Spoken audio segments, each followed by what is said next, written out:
Hi friends, welcome back to my channel Jaswin Jessica. ఈరోజు ఈ వీడియోలో తెలుగు నూతన సంవత్సరం ఉగాది రాబోతుంది కదండి.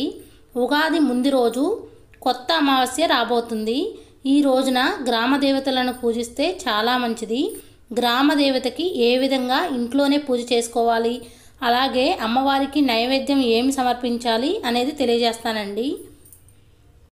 ఉగాదికి ముందు రోజు వచ్చే అమావాస్యనే కొత్త అమావాస్య అని అంటారు. ఈ రోజున ప్రతి గ్రామాల్లో ఉన్న గ్రామ దేవతలను పూజిస్తారు. గ్రామ దేవతలు గ్రామాలను చల్లగా చూస్తూ, అంటువ్యాధుల నుండి రక్షిస్తూ, పాడి పంటలు పచ్చగా ఉండేలా చేస్తూ, ఇంకా ఎటువంటి దుష్టశక్తులు కానీ చెడు శక్తులు కానీ గ్రామాల్లోకి ప్రవేశించకుండా కాపాడుతూ, గ్రామ పొలిమేరలో ఉండే అమ్మవార్లనే గ్రామ దేవతలు అంటారు. మనం కానీ మన పిల్లలు కానీ ఎలాంటి అంటు రోగాల బారిన పడకుండా ఎప్పుడూ కూడా సుఖ సంతోషాలతో ఆనందంగా జీవితం గడపాలంటే తప్పకుండా గ్రామ దేవతని పూజించాలి. కనీసం సంవత్సరానికి ఒకసారైనా పూజించాలి. అమ్మవారి ఈ విధంగా పూజించడం వలన అమ్మవారి చల్లని చూపు, చల్లని నీడ, కరుణ ఉన్నట్లయితే మన మీద మనం ఎప్పుడూ కూడా హ్యాపీగా ఉంటాం. మనం ఆ అమ్మవారిని పూజించడం వలన ఆ అమ్మవారి మనని ఎప్పుడూ కూడా కాపాడుతూనే ఉంటుంది. కాబట్టి అమ్మవారికి మన శక్తి కొలది పసుపు, కుంకుమ, చీర, గాజులు, తాంబూలం, నైవేద్యం అమ్మవారికి సమర్పిస్తే ఆ అమ్మవారి అనుగ్రహం మనకు కలుగుతుంది. ఈ 2025 సంవత్సరంలో కొత్త అమావాస్య మార్చి 29 శనివారం రోజున వచ్చిందండి. నార్మల్గా గ్రామ దేవతలకి ఆదివారం, గురువారం, మంగళవారం రోజున ఎక్కువగా పూజలు చేస్తూ ఉంటారు. కాబట్టి కొత్త అమావాస్య రోజు గ్రామ దేవతలకి పూజ చేస్తే తప్పకుండా ఆ గ్రామ దేవతల కరుణ మన మీద ఉంటుంది. అమ్మవారికి పూజ ఏ విధంగా చేయాలంటే, కొత్త అమావాస్య రోజు ఉదయాన్నే నిద్రలేచి ఇల్లంతా శుభ్రం చేసుకొని, గుమ్మం ముందు ముగ్గు వేసుకొని, గడపకి వేపాకులు కట్టి, పసుపు, కుంకుమ బొట్లు పెట్టి గడపను పూజించాలి. అమ్మవారికి వేపాకులు అంటే చాలా ఇష్టం. వేపాకులతో అమ్మవారికి పూజ చేసుకోవాలి. అమ్మవారి పూజ ఉదయమైనా చేసుకోవచ్చు, సాయంత్రమైనా చేసుకోవచ్చు అండి. ఉదయం చేసేవాళ్ళు ఉదయం పూజ చేసుకొని గుడికి వెళ్ళాలి. సాయంత్రం చేసేవాళ్ళు ఉదయాన్నే నార్మల్గా పూజా రూమ్లో దీపారాధన చేసుకొని సాయంత్రం పూజ చేసుకొని గుడికి వెళ్ళాలి. అమ్మవారి ఫోటో ఉంటే ఫోటో పెట్టుకోవచ్చు. లేదంటే ఈ విధంగా దేవుడు ఆకారంలో ఉన్న 3 రాళ్లను తెచ్చి శుభ్రంగా కడిగి పసుపు రాసి కుంకుమ బొట్లను పెట్టి అమ్మవారి స్వరూపంగా భావించి పూజ చేసుకోవచ్చండి. గ్రామాల్లో ఉన్నవారే కాదండి, సిటీలో ఉన్నవారు కూడా అమ్మవారికి పూజ చేయవచ్చు. మన అత్తయ్య వాళ్ళు, మన పెద్దవారు ఎలా అయితే అమ్మవారిని పూజిస్తారో అదేవిధంగా మనం కూడా పూజ చేసుకోవచ్చు. లేదంటే సిటీలో ఉన్నవారికి వారికి దగ్గరలో ఏదో ఒక అమ్మవారి గుడి ఉంటుందండి. ఆ అమ్మవారు గ్రామాల్లోనే కాకుండా సిటీల్లో కూడా ఉంటారు. మనం గమనిస్తే, ఎందుకంటే అమ్మవార్లు ఒక్కరు కాదండి, 101 మంది అమ్మవార్లు ఉన్నారు.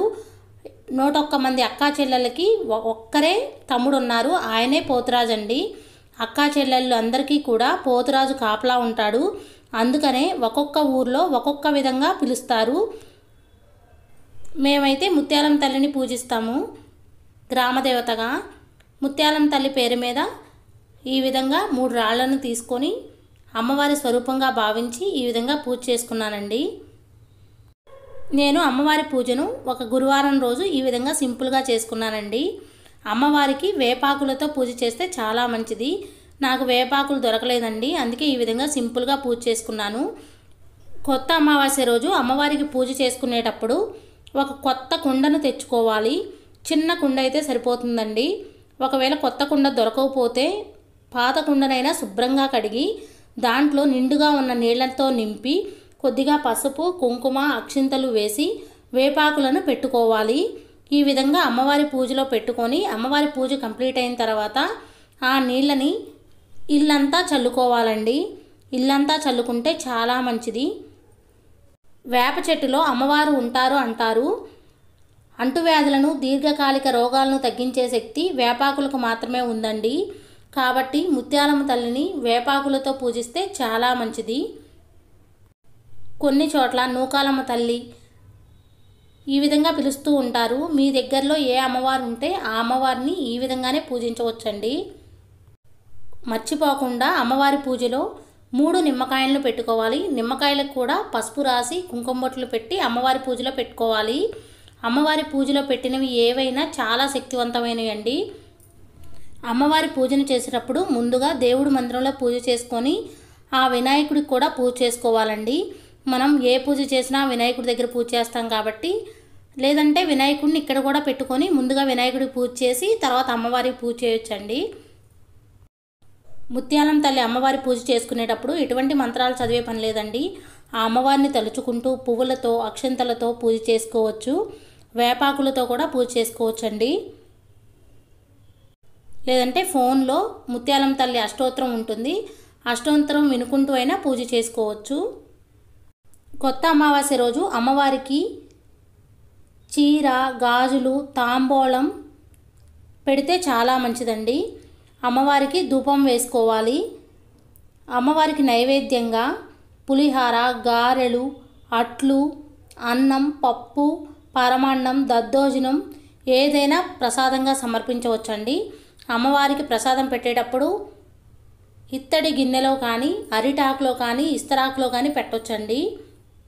అమ్మవారి పూజను కొత్త అమావాస్య రోజే కాదండి, ప్రతి ఆదివారం, గురువారం, మంగళవారం ఏ రోజైనా అమ్మవారిని ఈ విధంగా సింపుల్గా పూజ చేసుకోవచ్చండి.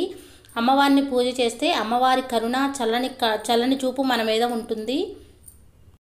అమ్మవారి పూజలో ఒక కుండలో నీళ్లు పోసి వేపాకులు పెట్టుకోమన్నాను కదండి.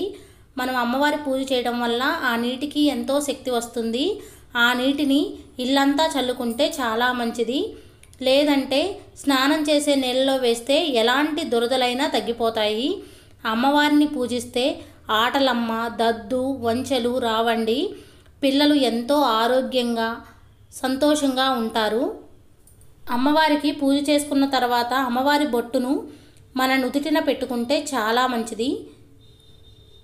అమ్మవారి దగ్గర తెల్లని దారాన్ని 3 లైన్లు కానీ 5 లైన్లు కానీ వేసి అమ్మవారి దగ్గర దారం పెట్టి ఆ దారాన్ని మన చేతికి కట్టుకున్నా చాలా మంచిది. అమ్మవారి దగ్గర పెట్టిన నిమ్మకాయలను పిల్లలు అప్పుడప్పుడు భయపడుతూ ఉంటారు కదండి, వాళ్ళు నిద్రపోయేటప్పుడు వాళ్ళ తల దగ్గరైనా పెట్టొచ్చు. లేదంటే ఆ నిమ్మకాయలో ఉన్న నిమ్మరసం పిండి నీటిలో కలుపుకొని తాగితే చాలా మంచిది. అమ్మవారి దగ్గర పెట్టిన ప్రసాదాన్ని చాకలికి ఇస్తే చాలా మంచిదండి. చాకలి వాళ్ళకి ఇస్తే చలవా అంటారు. ఒకవేళ అలా వీలు లేకపోతే మనమైనా ప్రసాదంగా స్వీకరించవచ్చు. అమ్మవారి పూజ కంప్లీట్ అయిన తర్వాత ఈ రాళ్లను నార్మల్గా కడిగేసిన తర్వాత నార్మల్ రాళ్ల కింద లెక్క అండి. మనం పూజ చేసుకునేటప్పుడు మాత్రమే అమ్మవారి స్వరూపంగా భావిస్తాము. ఈ రాళ్లను తర్వాత జాగ్రత్తగా దాచుకుంటే మళ్ళీ పూజ చేసుకునేటప్పుడు మళ్ళీ మా అమ్మవారిలాగా పెట్టుకోవచ్చండి. ఒకవేళ రాళ్ళు దొరకకపోతే గోడ మీదైనా పసుపు రాసి గంధం, కుంకుమ బొట్లు పెట్టి అమ్మవారి స్వరూపంగా భావించి పూజ చేసుకోవచ్చు. గోడ మీద కూడా పసుపు రాసి గంధం, కుంకుమ బొట్లు పెట్టి అమ్మవారి స్వరూపంగా భావించి పూజ చేసుకోవచ్చండి. అలా కాదు పసుపు అంటిద్ది అనుకుంటే మందంగా ఉన్న పేపర్ను తీసుకొని ఆ పేపర్ మీద పసుపు రాసి గంధం, కుంకుమ బొట్లు పెట్టి ఆ పేపర్ని గోడకి స్టిక్ చేస్తే సరిపోతుంది.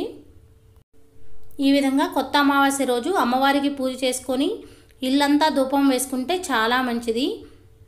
కొత్త అమావాస్య రోజు గ్రామ దేవతలకే కాదండి, లక్ష్మీదేవికి కూడా పూజ చేసుకోవాలి. అమావాస్య రోజు లక్ష్మీదేవికి పూజ చేస్తే చాలా మంచిది. ఆ లక్ష్మీదేవి అనుగ్రహం మనకు కలుగుతుంది.